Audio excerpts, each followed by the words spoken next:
ما انا راجل ومعايا ست ستات.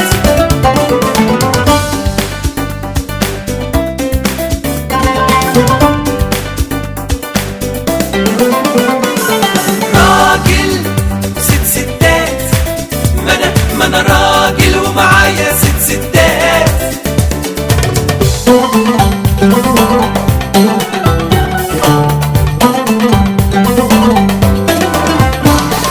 راجل ست ستات، ما انا راجل ومعايا ست ستات.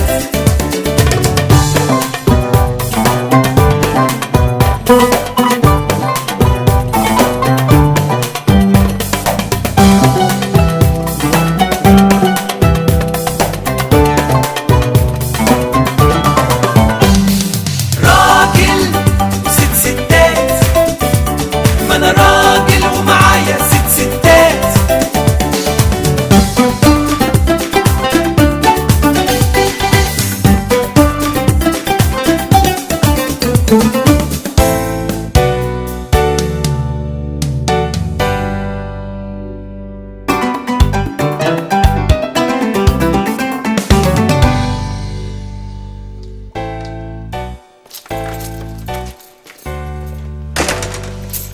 يا رانيا السلام عليكم. رانيا يا رانيا رانيا. ايه يا عادل حرام عليك، هو انت جيت من بدري يا رانيا، ايه خير في ايه؟ معلش يا بيبي، اصل انا كنت بقرا جنان كده ومندمجه في موضوع السفاح اللي اسمه الشنقيط. سفاح اسمه شنقيط؟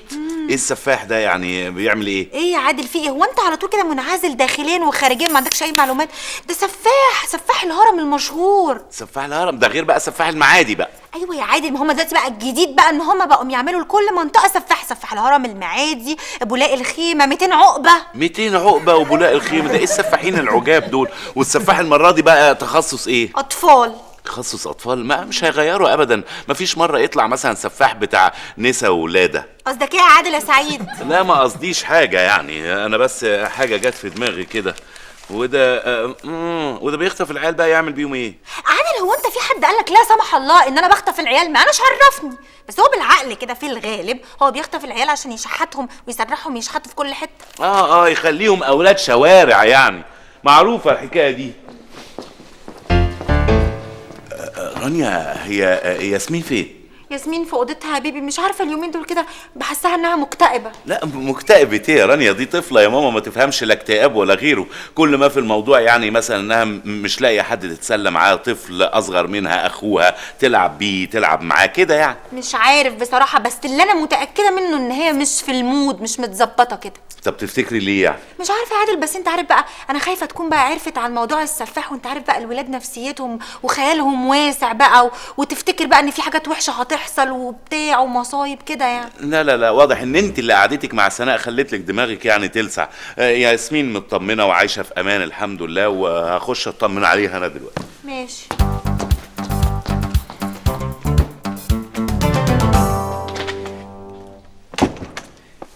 ازاي يا حبيبه بابا؟ ايه يا ياسمين يا حبيبتي، ايه مالك يا حبيبتي؟ يعني انت يعني يا بابا مش عارف في ايه؟ لا مش عارف في ايه، قولي لي انت بقى في ايه؟ بابا انت عندك كام بنت؟ ايه اللي عندي كام بنت ده؟ انت هتوديني في داهيه مع ماما؟ مفيش غيرك طبعا يا حبيبتي، يعني انا هتجوز عليك واخلف كمان؟ معقوله يعني يا ياسمين؟ يا بابا انا ما قصدتش كده، انا اقصد يعني انا بنتك الوحيده صح؟ طبعا بنتي الوحيده والجميله واجمل بنوته في الدنيا كلها. بابا على فكره يا بابا انت ما بقتش تفسحني ولا تيجي تزورني في المدرسه ولا تجيب لي طلباتي. ما جبتلكيش طلباتك يا ياسمين؟ انت ناسيه لما طلبتي مني ايس كريم؟ جبتلك ايس كريم حتى من الاماره اللي هو ابو عصايه، وجبتلك كيس بطاطس كبير جدا كده، هو ما رضيتيش تديني ولا بطاطسايه واحده حتى. يا بابا انا مش قصدي الحاجات دي. امال قصدك ايه يعني؟ يعني انا كم مرة اطلب منك فلوس اشتراك الباص وانت تطنشني. فعلا صح يا ياسمين. بابا انت عارف يا بابا ان الباص ده مش بتاع المدرسة، ده بتاع السواق، وكمان السواق ده دايما يفضحني قدام اصحابي. ده سواق قليل الادب، يعني ايه يفضحك قدام اصحابك؟ عموما يا ياسمين يا حبيبتي انا اسف، خلاص بعد كده يعني مش هنسى، يعني انا بجد نسيت خالص يعني. انت يا بابا دايما ناسيني. ايه دايما ناسيكي ده؟ لا يا حبيبتي انا عمري ما انساكي طبعا. اي حاجه انت عايزاها انا عينيا ليكي يا ياسمين، بس اهم حاجه الفتره اللي جايه دي مش عايزك تتكلمي مع اي حد غريب، يعني من البيت للمدرسه ومن المدرسه للبيت.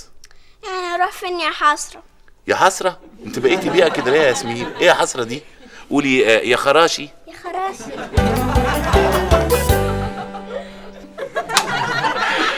مش عارف اجيب الفلوس بتاعت الباص بتاعت ياسمين دي منين.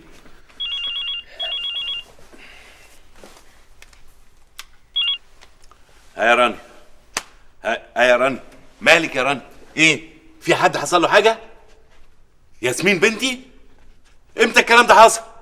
وانت كنت فين يا هانم؟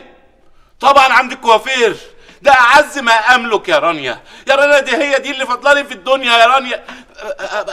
هبلغ البوليس طبعا. هعمل ايه؟ يعني ايه ما بلغش البوليس؟ الله لا لا لا، هو مش عارف هو عمل ايه. دي بنت انا وانا هسكت؟ ماشي يا رنا، انا هتصرف. سلام سلام سلام سلام. في ايه يا دوله مالك؟ ياسمين. ياسمين مين يا دوله؟ ياسمين بنتي يا رمزي. مالها يا دوله؟ ياسمين اتخطفت. يا راجل خضتني يا راجل. ايه مضايقك يعني يا دوله؟ يخرب بيتك، انت جنس ملتك ايه؟ انت غبيات ما بتحسش يا ما بتحسش. طب وليه بقى الشتيمه دلوقتي بقى يا دوله؟ ياد بقول لك بنتي اتخطفت ياد وانت مش حاسس. انا بقول لك ايه؟ ايوه انا قصدي يعني يا دوله ممكن تلاقي اللي خطفها دون ان شاء الله يعني هيكون ايه بيفسحها ولا حاجه واشتري لها شوكولاتات وجايه يا دوله. جاي ايه بس بالبساطه دي؟ ايوه يا دوله طبعا بالبساطه دي. هو ما يعرفش هي بنت مين وممكن انت تسوي فيه ايه وتعمل فيه ايه؟ سيبك من دي يا عم. هو ما يعرفش ان انا شغال مع عادل سعيد وممكن اعمل فيه ايه؟ ممكن تعمل ايه يعني؟ هو انا لسه ما فكرتش اعمل فيه ايه يا دوله، بس مش المهم دلوقتي انا يا دوله. المهم بنتك ياسمين اتخطفت يا دوله. بيتك انت لسه حاسس دلوقتي ان هي اتخطفت؟ امال انا بقول ايه من الصبح يالا؟ هو انت لما كان حد بيضربك على قفاك في المدرسه كنت بتحس بيها لما بتروح البيت؟ تصدق يا دوله وانا ببقى قاعد لوحدي في الاوضه وبحس ان القلم مطرقع كده وانا اقول مين اللي ضربني وانا قاعد لوحدي كده؟ مش المهم دلوقتي يا دوله. انا مش مهم انا احس يا دوله. المهم بنتك ياسمين. رد على التليفون، رد على التليفون. انا مفيش دماغ دلوقتي ارد على اي حد. رد يعني قول انا مش موجود. اقول مش موجود يعني؟ استنى دول. الو ايوه. لا عادل مش موجود. لا يا سيدي ماشي يا عم مش هنا. حاضر يا سيدي حاضر. يلا بقى مع السلامه بقى، احنا ناقصين هزار. مين يالا يا رمزي؟ عالم بتهزر يا عم. بيقول لي انا اللي خطفت بنت عادل سعيد. وتقفل السكه يا غبي. ما هو ده اللي انا مستنيه يا اهبل. ما هو ده اللي انا عايزه. ده اللي انا عايز اعرف خطفها ازاي. يا دوله دلوقتي هو اي حد يتصل بينا ويقول هو اللي خطف ياسمين نقوم مصدقينه من غير ما نفكر يا دوله. وانت بتاع التفكير اهو. هو. طب دلوقتي هتقول له انت مش موجود ليه؟ الو ايوه انت مين؟ ها؟ شنقيط؟ انت اللي بتخطف العيال الصغيره؟ انت بتستهبل يا شنقيط. تخطف ياسمين بنت انت مش عارف دي بنت مين؟ بنت عادل سعيد يا ده شنقيط يا. وخلي اللعبه مع الكبار. بقول لك ايه؟ الو يا دوله قفل السكه الحيوان. يا دوله ما انت اللي زعقت له قوي يا دوله. طب انا اعمل له اهو بيطلب تاني. زعق له. الو ايوه ياسمين. ايه يا حبيبتي؟ انت فين؟ مش عارفه انت فين؟ طب ياسمين حد بيضايقك؟ بيعذبوكي وبيشدوا شعرك؟ ما تخافيش يا ياسمين باباكي. الو ايه يا دوله ياسمين مالها؟ قفلت هي كمان. طب ودلوقتي هتعمل ايه يا دوله؟ مش عارف يا رمزي اعمل ايه. ادفع الفلوس ولا ابلغ البوليس؟ لا يا دوله ما تبلغش البوليس يا دوله. اصل العصابه تاذيها تاني يا دوله. بقى ادفع وخلاص. طبعا انت مش خسران حاجه. ادفع وخلاص. طب يا دوله دلوقتي الفلوس اهم من ياسمين ولا ياسمين اهم يا دوله؟ ياسمين اهم طبعا، بس انا ما احبش حد يلوي دراعي. انا عادل سعيد ما يتلويش دراعي ابدا ويطلب مني فديه لبنتي. طلبوا كام يا دوله؟ بيضغط عليا بيعجزني. طالب مني 2400 جنيه. كلب انت قيمتك اكتر من كده بكتير يا دوله. انت المفروض يطلب مثلا 800 جنيه 950 جنيه.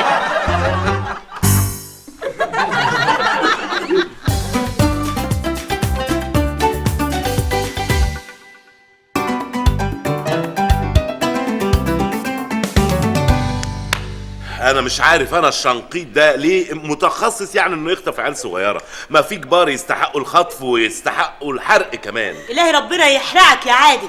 ده انت اللي مضيع بنتك. ايه ده؟ ايه يا بنتي؟ هو انت ما بتفصليش؟ ما بتتبطيش؟ يا جماعه استنوا بس، انتوا فايتكوا حاجه. ازاي ياسمين اتخطفت وهي راجعه من المدرسه واصلا الباص بينزلها عند البيت؟ والله ايوه، ما انا فكرت في الموضوع ده، عشان كده كلمت السواق بتاع الباص وهو زمانه جاي هنفهم منه بقى كل حاجه. بيبي احنا لازم يا بيبي نعمل اعلان في الجورنال. جورنال ايه اللي نعمل فيه اعلان؟ الجورنال ده هياخد وقت طويل جدا. ايوه يا عادل، بس نكون احنا عملنا اللي علينا. مش هشوف مين، يمكن هو. اهلا اهلا، ازيك يا استعاده؟ واتفضل اتفضل اتفضل. ايه خايف ليه؟ اتفضل اتفضل اتفضل. تعال، عايزك بقى تخش كده وتقعد وبهدوء كده وتفهمنا كل حاجه. تعال تعال. اهلا اهلا اهلا اهلا اهلا استاذ عادل، اهلا. ايه ده، مين دول؟ دول يا سيدي اهل المخطوفه. قول لنا بقى ايه اللي حصل بالظبط يا استعاده؟ مفيش اي حاجه، انا ياسمين كانت راكبه معايا الباص عادي يعني، وجايب الباص وصلتها لغايه باب البيت هنا اهو. بس هي شكلها كان متضايق شويه. عادل بقول لك ايه، انت ممكن تنشر الصوره دي في الجورنال. يا رانيا ده وقت يا رانيا، صورتي انا وانت هنزلها في الجورنال عشان بنتنا اتخطفت. يا عادل ما هو ممكن الناس لما تشوف الصوره دي قلبهم يرق ويتعاطفوا معانا ويهتموا بالموضوع. وبعدين بصراحه بقى انت كنت وعدتني ان انت تنزلها لان انا كان نفسي فيها، وانت قلت لي بس ان المصاريف هتبقى كتير. ده وقته يا رانيا، حرام عليكي. بس مهندس عادل مين دي لما دي يا سيدي ام المخطوفه. خلينا احنا في موضوعنا. لا انا هاجي لكم بعد ما تخلصوا موضوع النشر والصوره. سلام عليكم. خد تعالى هنا، خد تعالى هنا، تعالى هنا. انا صدقت جبتك. قول لي بالظبط ايه اللي حصل. ما انا قلت لك على اللي حصل، انا وصلت البيت لغايه باب البيت. وصلتها الساعه كام؟ الساعه 6. 6؟ انت مش ميعادك توصلها الساعه 5؟ لا يا حبيبي، انا معدي الساعه 1 الظهر بقى. شوف بقى الشوارع والزحمه ده، انا وانا جاي على الدائري كان زحمه. عملت مشروع بقى، سندوتشات وشاي وقهوه. اجيب ايه، ميكروباص شرطر يطير؟ دي مطحنه يابا. مطحنه؟ وبعدين انا واخد السواقه هوايه مش احتراف. هوايه يعني بتسوق الاتوبيس وانت معاك مضرب تنس يعني؟ لا مش مضرب تنس. وانا عيل صغير كده في المدرسه كنت احب انا العب دايما الاتوبيس، واصحابي هم الركاب. انا اروح واقف بقول اركب يا احمد، اركب يا مصطفى، اركب يا شاي. مين اللي ورايا دي؟ دي خالة المخطوفه. دي تنزل المحطه الجايه. مين الحاجه الكبيره دي؟ يا عم جدة المخطوفه. دي ما تستحملش مع الطبات، تنزل على طول. امشي بيب بيب بيب بيب شمال بيب بيب. مطبات وحفر وصرف صحي، والاتوبيس يخبط في حتله. اجيب فلوس منين بقى؟ اصلح العربيه ولا ادفع اقساط العربيه بقى؟ انا مش فاهم ايه علاقه ده كله بخطف ياسمين بنتي؟ ما انا بعد كل المشاكل دي كلها ما عنديش تركيز. في هناك نظريه اسمها نظريه الخطا في الاحتمالات المحتمله، ان انا انزل عيل مكان عيل او بنت مكان بنت. يعني ممكن تكون نزلت ياسمين في حته تانية غير هنا؟ لا الا ياسمين بنتك دي بالذات بقى انا فاكرها.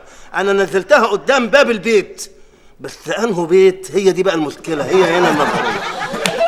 يا نهار ابيض، والله ما عارف اقول لك ايه، والله ما عارف اقول. متشكرين يا عم عاده، واتكل على الله، اتكل على الله. بص انت معاك الموبايل، لو عايزني رن. انت مين بالظبط؟ اتكل على الله يا عادل، اتكل على الله. ده انا ابو البيت اللي احنا. يا نهار اسود، حول ولا قوه الا بالله. ايه ده؟ الراجل اللاشع ده؟ انا مش عارف والله. هو ده بقى السواق وخلاص. هنعمل له ايه؟ ازاي يامنوا على الولاد الصغيرين مع سواق زي ده؟ ده هبل. يعني هيعملوا ايه يعني يا سناء؟ كل واحد قبل ما يعينوه هيكشفوا على دماغه يعني؟ ماليش دعوه انا عايزه بنتي. يعني يا رانيا هعمل ايه يا رانيا؟ ما احنا مستنيين اهو. هعمل ايه؟ اعذرها يا ابني، قلب الام بعد بنتها عنها خلاها مقهوره، زي ما حصل لي بالظبط وانت صغير لما اتخطف. ايه دي؟ ده هو اتخطف قبل كده عدوله؟ اتخطف وهو صغير زي ما قلت لكم. واحد قال له انا بابا، راح مشي معاه. ايوه ماما، ما كان شبه بابا بالملي. ايه ولا كان شبه بابا ولا حاجه. انت اللي خيبتك تقيله. لولا ام خميس اللي شافته وهو عمال يسحبك ما كنتش رجعت لنا ابدا. الحمد لله على السلامه. والله كنت هو انا كنت لسه مخطوف امبارح. ده كان زمان وانا صغير. خلينا دلوقتي في موضوع البنت. حد جاي يغير الموضوع.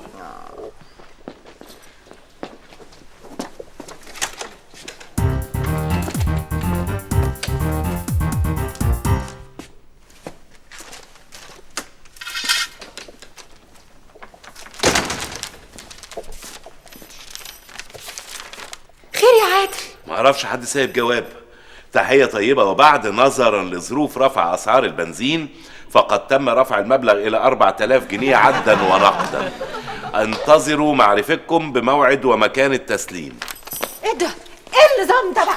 هو ايه، البنزين يغلى يغلي كل حاجه حتى الخطف؟ ده اللي انا بقى كنت عامل حسابه. شويه هيقول البنزين غلي، شويه هيقول اللحمه غليت، شويه هيقول الافتر شيف غلي، وبعدين كل شويه هيقعد بقى ايه يسحب مننا فلوس. انا رافض الموضوع ده من الاول لا يا اساسا. عادل، لا ادفع بقى، ادفع بقى يا عادل، بنتك يا عادل، ادفع بقى عشان يرجعوا بنتي بقى يا عادل. يا سلام يا رانيا، يعني ادفع ويرجعوا بنتي وبعد كده ما هم ممكن يخطفوا اي بنت تانية، اي طفل تاني. لا لا، ما ينفعش ما ينفعش، الواحد مش لازم يستسلم، الواحد لازم يقف لهم. لا يا حبيبي معلش، بلاش المره دي بالذات بقى تقف لهم، يبقى المره الجايه خلي حد يقف وابقى اقف معاه. يا متخاذله، اسكتي خالص. عادل عادل، انا اول مره احترمك. يا اختي، يا اختي، عشان مش بنتك يا اختي، دي بنت انا يا اختي، لو كانت بنتك ما كنتيش عملتي كده يا اختي. اسكتي اسكتي خالص، ياسمين دي اكتر من بنتي واكتر واكتر من بنتي. ما تزعليش يا سناء، هي بس متضايقه شويه عشان موضوع ياسمين بنتها. انت فعلا لو كنت مخلفه وعندك بنت اكيد كنت هتخافي يعني.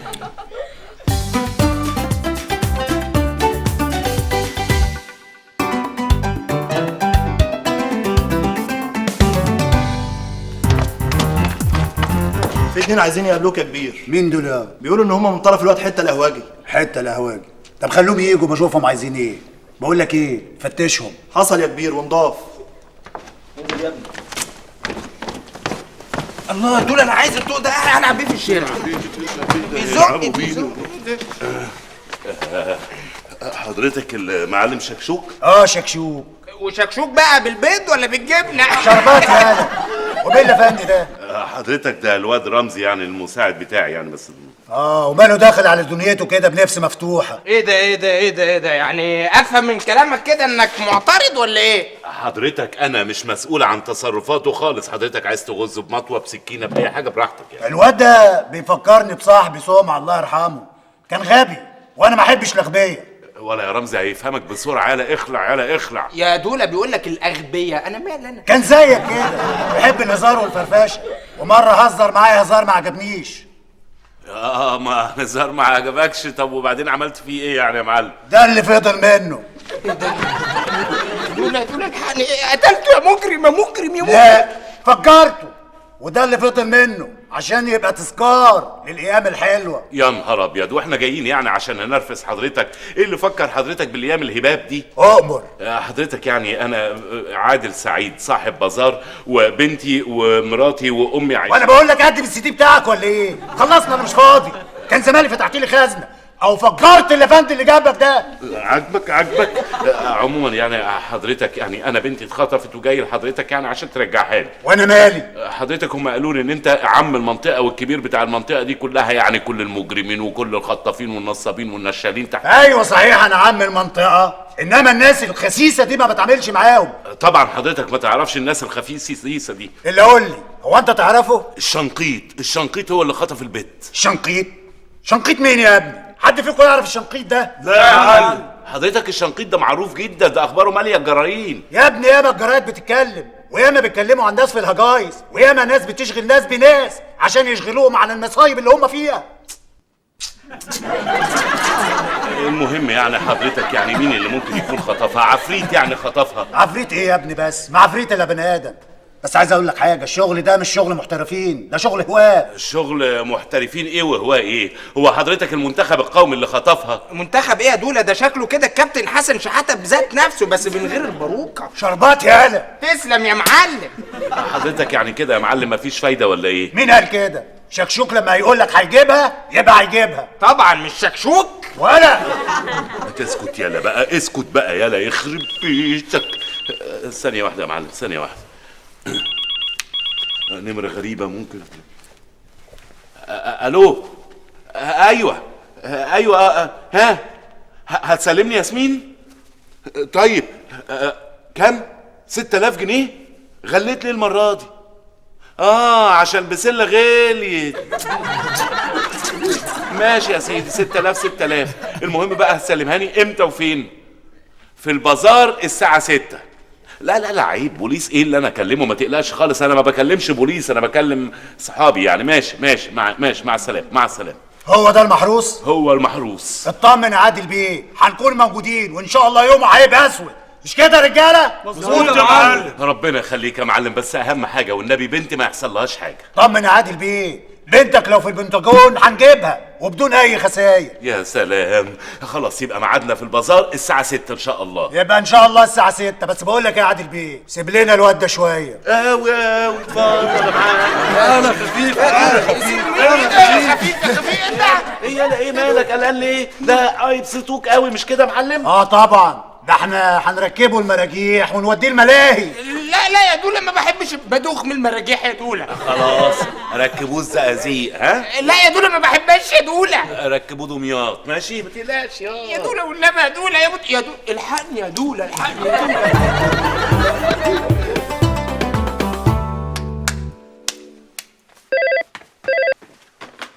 الو. ايوه ايوه انا جاهز بالفلوس. ايوه يا عم ما تخافش، ما بلغتش البوليس ولا حاجه.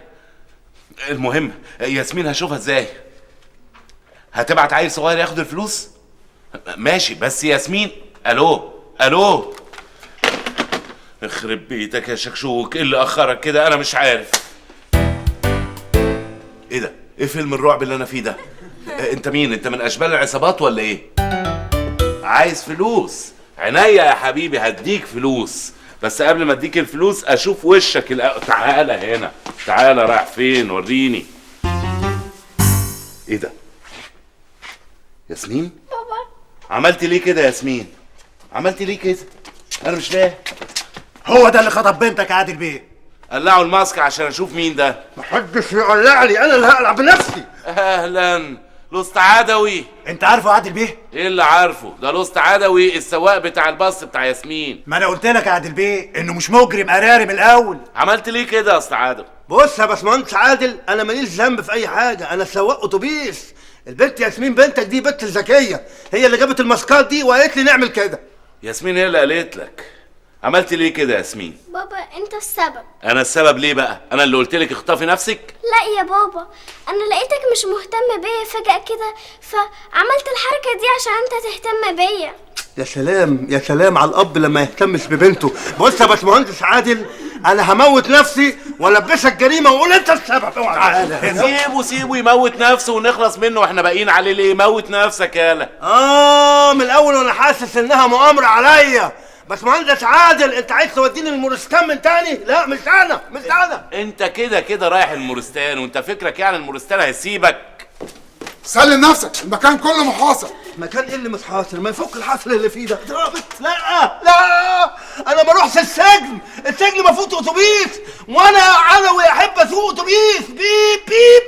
بيب يا جشمه. اهلا يا معلم شكشوك، دي فرصه سعيده جدا. انت ليك في خطف العيال الصغيرين اليومين دول؟ لا يا باشا، انا جاي اساعد الحكومه. كده برضه عادل بيه تغدر بيا وتبلغ الحكومه؟ والله ما بلغت حاجه، انا زي ما اتفقت معاك. حضرتك مين بلغكم؟ امال المدام هي اللي بلغتنا عادل بيه، وكان المفروض سعادتك اللي تبلغنا من الاول. شفت اهو، المدام هي اللي بلغت. يعني ماشي يا رانيا ماشي، بتحرجيني مع الحراميه اصحابي ومع عدو الجشمه. سيادتك لقينا الشوال ده في عربيه العصابه يا باشا. وده في ايه ده؟ دوله انا هنا راسك يا جزمه. دوله حبيبي، دوله كده دوله تسيبني في ايد العصابه المفتريين دول همت. ايه اللي عمل فيك كده يالا؟ ركبوني المراجيح يا عم، وانا مش عايز اركب مراجيح. وريني عينيك يالا اهي دول. ولا يهمك يا رمزي، انا هعالجك من الحوال اللي جالك ده. والله دوله ازاي دوله؟ احط صباعي الاتنين واقوم جايب ده كده وجايب ده كده. يلا استعد. ربنا يخليك يا دوله يا رب. فين؟